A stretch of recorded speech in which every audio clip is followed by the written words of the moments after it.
হ্যাঁ, বাপরে বাপ, একদিনই এমন নদীতে পানি বেড়ে গেছে। এভাবে বাড়তে থাকলে তো দুদিনেই মাঠ ঘাট সব পানিতে একাকার হয়ে যাবে।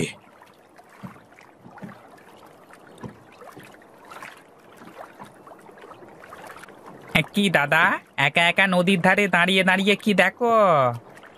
দেখবার মতো তো কিছুই নেই রে। নদীর পানি কিভাবে বাড়ছে তাই দেখছি। হ্যাঁ, পানি বারবার কমবার সাথে তোমার কি সম্পর্ক বলো তো? কেন রে? নদীর পানি বেড়ে গেলে তো তোর মজা, কিন্তু আমাদের মতো যারা চাষবাস করে খায় তাদের কি দুর্ভোগ, সে কথা কি একবারও ভেবেছিস? বলি, নদীর পানি বাড়ে বলি তো তোমাদের চাষ করতে আরো সুবিধে হয় দাদা। তুই যা বুঝিস না তোকে তা বোঝানো যাবে না, বুঝলি? হ্যাঁ, সত্যি কথাই বলেছো দাদা।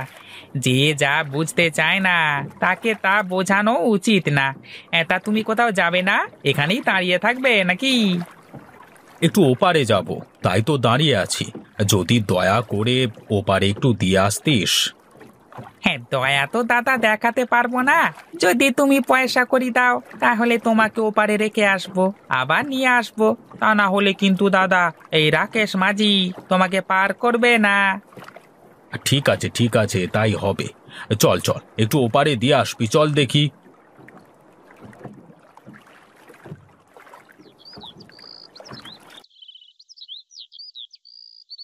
কই গো বৌমা, তোমার কি ঘুম ভাঙলো? বেলা কত হলো?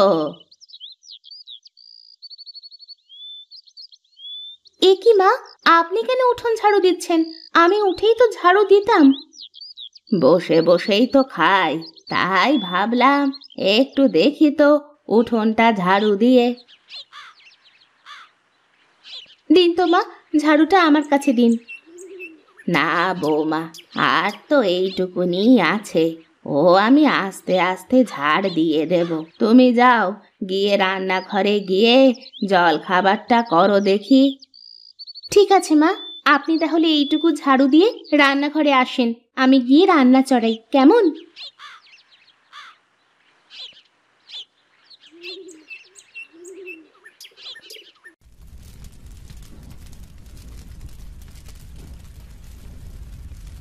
আহা, কি ঘ্রাণ! বাইরে থেকেই বোঝা যাচ্ছে যে বাড়িতে ইলিশের পাতুরি রান্না হচ্ছে। আপনার ছেলে তো ইলিশ ছাড়া কিছুই বোঝেই না, শুধু ইলিশ খাই করে।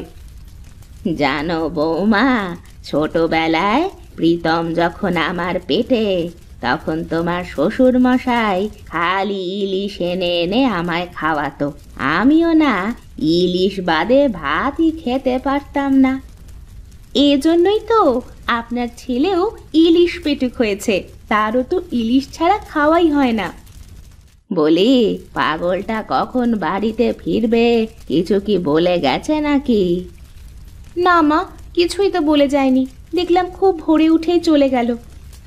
কখন যে কোথায় যায়, কি করে বেড়ায়, কাউকে তো কিছুই বলে না।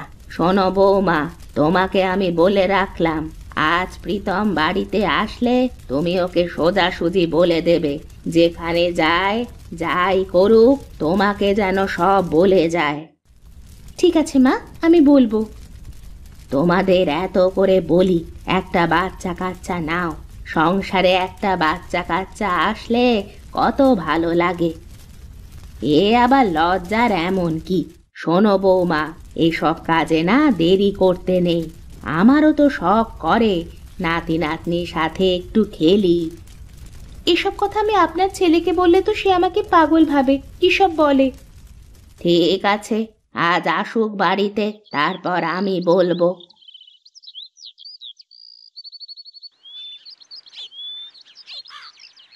এ কি, সুজয় হরিহর কাকার সাথে এমন করে কথা বলছে কেন? একবার দেখতে হয় তো গিয়ে।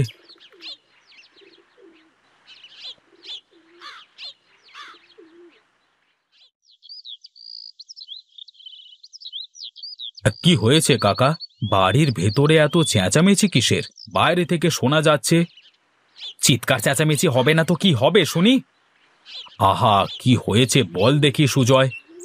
কি আর হবে দাদা, এই যে দেখছো না আমার বাবা সারা জীবন কি করেছে আমার জন্য, এই ঘরটুকু ছাড়া আর কিচ্ছু করেনি আমার জন্য, কিচ্ছু না।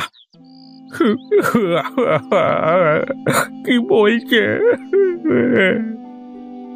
দেখ দেখ সুজয়, তোর কথায় এই বয়স্ক মানুষটা কিভাবে বাচ্চাদের মতো করে কাঁদছে। ওকে কিছুই বলবার দরকার নেই রে বাবা, ও তো ঠিকই বলেছে। কি করলাম আমি ওর জন্য? কাকা তুমি কেঁদো না তো, যাও তুমি ঘরের ভেতরে যাও। সুজয় চল, তুই আমার সাথে বাইরে চল।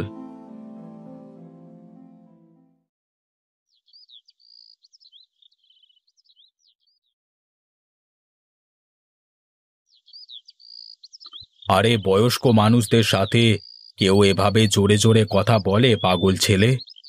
কি করব দাদা বলো, আমার জন্য সে কি করে দিয়ে গেল। করি তো জেলের কাজ, একটা ভালো নৌকা নেই যে বড় নদীতে গিয়ে মাছ ধরব। সবই তো বুঝি রে পাগল। শোন, বাবা মা তোকে যে এই পৃথিবীর আলো দেখিয়েছে এটাই তো অনেক কিছু, আর তুই আমি তাদের জন্য এইটুকু কষ্ট করতে পারবো না? দাদা, আমার যে আর সহ্য হয় না। আমার চারপাশে সবাই বিয়ে করে সংসার করছে, কিন্তু দেখো আমার কিছুই করবার নেই। মন খারাপ করিস নে। শোন শোন, আমি তোকে বলি, কালকে তুই আমার সাথে দেখা করবি কেমন? আমি তোকে একটা বড় নৌকো কেনবার ব্যবস্থা করে দেব। তুই সেই নৌকা করে বড় নদীতে গিয়ে মাছ ধরবি। তাহলে তো ভালোই হবে দাদা, বড় নদীতে গেলে তো আমি ইলিশ মাছ ধরবো। আরে বাহ, তাহলে তো আমারও ভালো হবে রে। তুই রোজ আমাকে ইলিশ দিয়ে আসবি, রোজ রোজ নদীর তাজা তাজা ইলিশ খাবো। ঠিক আছে দাদা, কালই আমি তোমার সাথে দেখা করব। ঠিক আছে, যা এখন বাড়িতে গিয়ে বাবার কাছ থেকে মাপ চেয়ে নে। আর কাল থেকে যে এত বড় একটা কাজে যাবি, তাতে বাবার আশীর্বাদ নেওয়া লাগবে না। যা যা, বাড়িতে যা। আমি ভুল করেছি প্রীতম দাদা। কাঁদিস নে, যা যা বাড়িতে যা। কালকে সকালে এসে ঘাটে দেখা করিস কেমন?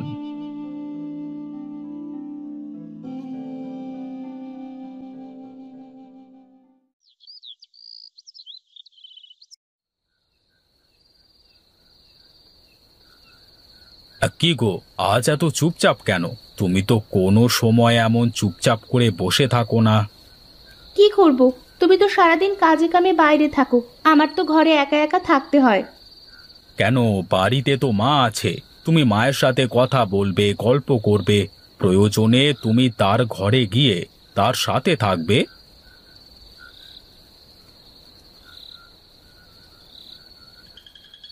মা, তো তুমি তুমি এত রাতে এখনো ঘুমাওনি? ঘুম তো আসে না রে বাবা। তুই এই যে বলছি বৌমাকে আমার সাথে গল্প করতে, আমার সাথে থাকতে বলি, এভাবে কতদিন?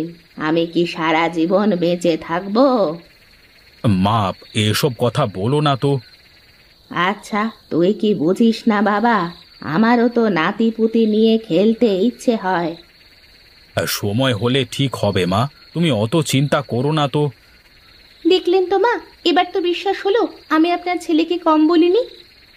বুঝিস নে কেন রে তুই? এবার একটা ফুটফুটে দাদু ভাই আমার চাই চাই।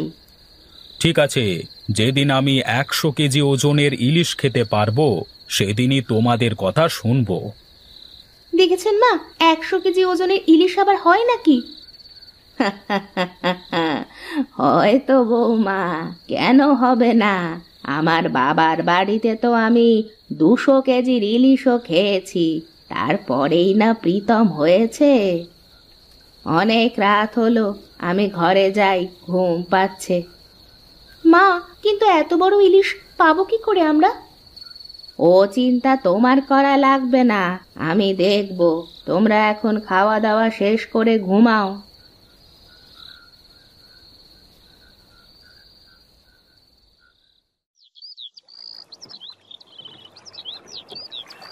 দাদা, আমার তো বিশ্বাসই হচ্ছে না যে তুমি আমাকে এত বড় নৌকা দিলে।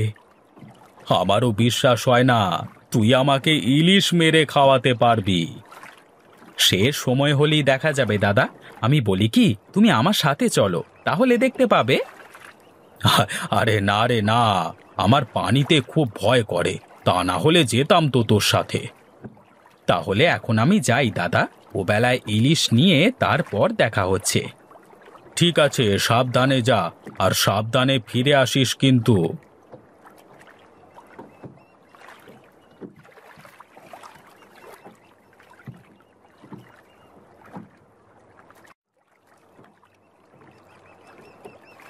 কি খবর দাদা, ওপারে যাবে নাকি?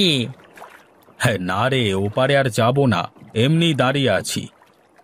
দাদা, এই হরির বেটা সুজয় নাকি বড় নৌকা কিনলো, বড় নদীতে ইলিশ ধরবে বলে।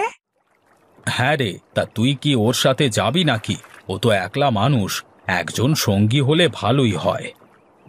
কি করব ভাবছি দাদা, কিন্তু তার আগে বলো, ওর নৌকায় তুমি আমাকে যেতে বলছো কেন?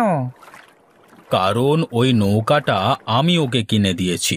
ও মাছ ধরবে আর টাটকা টাটকা ইলিশ আমাকে খাওয়াবে। তাই বলো? তাহলে কিন্তু দাদা তুমি সুজয়কে বলে দিও, আমি কিন্তু কাল থেকেই ওর সাথে মাছ ধরতে যাব।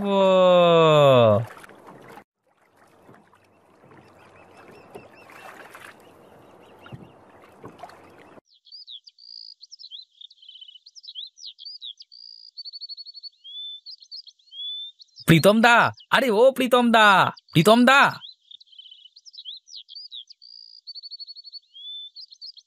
হে মা, এ তো অনেক বড় মাছ। কোথায় পেলে তোমরা এত বড় মাছ? হ্যাঁ দাদা, আমরা আজ নদীতে গিয়েই এই মাছটা জালে আটকিয়েছি, অনেক কষ্টে ধরেছি মাছটাকে।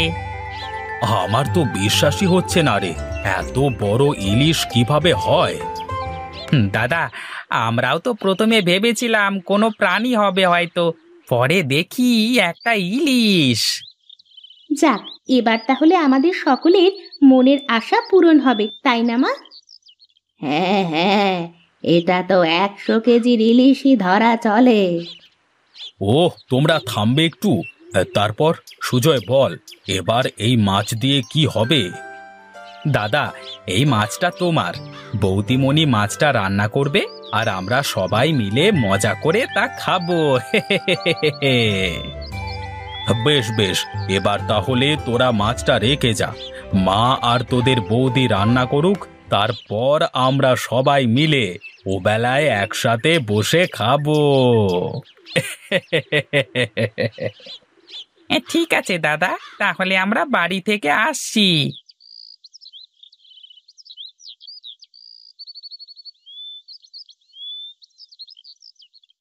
দেখলেন তো মা, এত বড় ইলিশটা বোধহয় শুধুমাত্র আপনার ছেলের জিদের কারণেই হয়েছে, তা না হলে কি আর এত বড় ইলিশ হয় কখনো?